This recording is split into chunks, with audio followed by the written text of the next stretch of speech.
Hey y'all, so I have a special recipe for you guys today, and this one comes from my mother-in-law, so you know it's going to be good, because if she's sharing a recipe with me, I feel like I've done hit the lottery, because she's an awesome cook, but it's hard to get a good recipe from people, and this one she shared.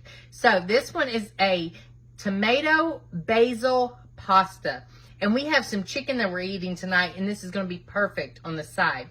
Now my husband, he doesn't eat the full effect of the pastas. Like, we're gonna have linguine pasta tonight, so he wants something totally different because he wants to do a gluten-free, and his is gonna be elbow noodles. It's gonna be completely different, but this is for me to say you can make any recipe that you find on here your own.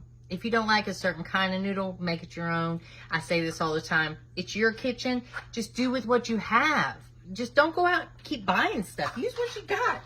So first, you need 1 box of linguine pasta. Now, this is going by her recipe, so forget his. We're going to make his separate.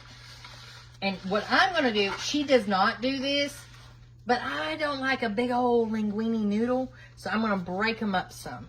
You don't have to. And I just have a dry pot here. Just a dry pot. They're going in. You can see it's just dry. No water in it yet or nothing.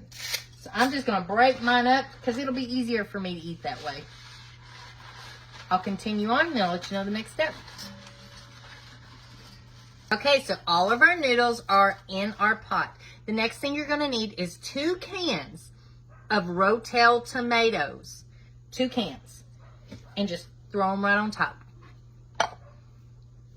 You can buy the hot, you can buy whatever you like, but we're going to add a little bit of pepper flakes to this, so you might want to watch. I got 2 mild, so that is 2 cans. Spread that right on top, just like that. Woo. Tomatoes flying. Now you're going to need a white onion. I have a huge white onion here my husband bought. Look how big that baby is. Yes. So this says that you only need, I'm reading her recipe, is 1 large onion. So I'm probably just going to use half of this and julienne it. So let's get this one cut up.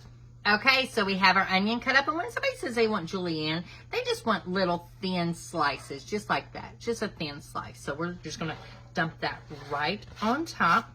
Now you're going to need 4 cloves of garlic.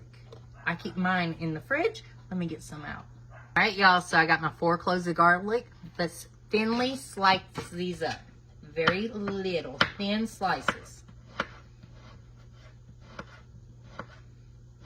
Okay, so we have our 4 cloves of garlic. That's going right in as well. Now, it's time to season this up, and then we're going to start heating it up. I know you're wondering, when are you going to cook it? We're getting there. Okay, so first you're going to need some basil.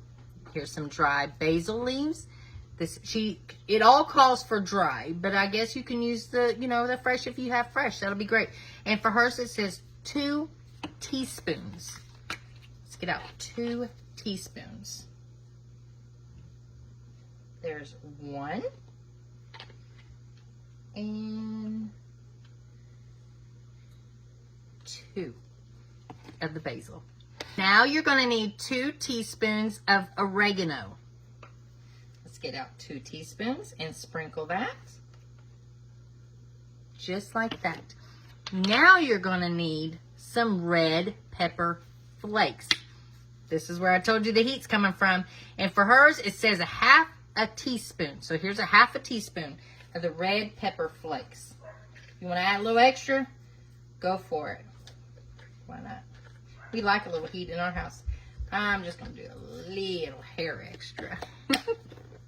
All right, so the next thing you're going to need is 4.5 cups of vegetable broth. Now, I have 1 container of vegetable broth. This is only 32 ounces. That is not 4.5 cups. But I do have chicken broth. Like I said, use what you have. So this is going to be fine because we're eating it with chicken anyway. So I'm going to go ahead and add my vegetable broth on in, right on top. Beautiful. Now, our chicken broth. It'll taste just as good, I promise. This looks and smells divine. Now, she even wrote on her recipe to put salt and pepper to taste. Now, I know all this has a lot of salt in it, so we're not going to salt it.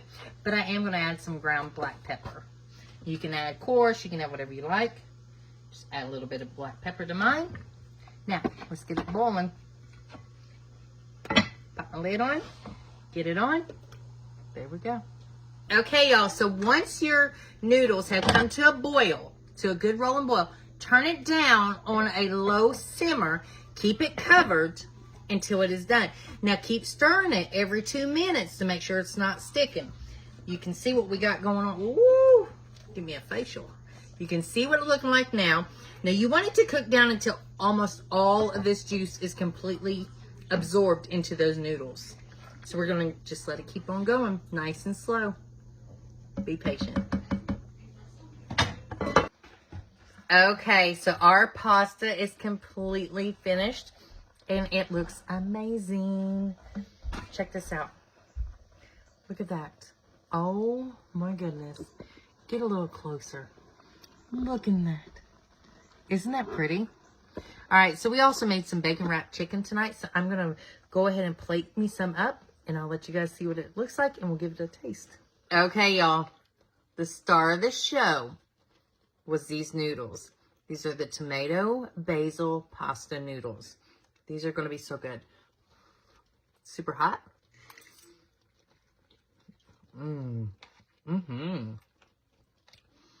The red pepper flakes gives it a tiny little hint of a spice in there. The flavors are phenomenal. This is excellent. Add this to your recipe book. I'm going to try it with a piece of my chicken that I made. Those bacon wrapped chickens are amazing. Check out that video too. All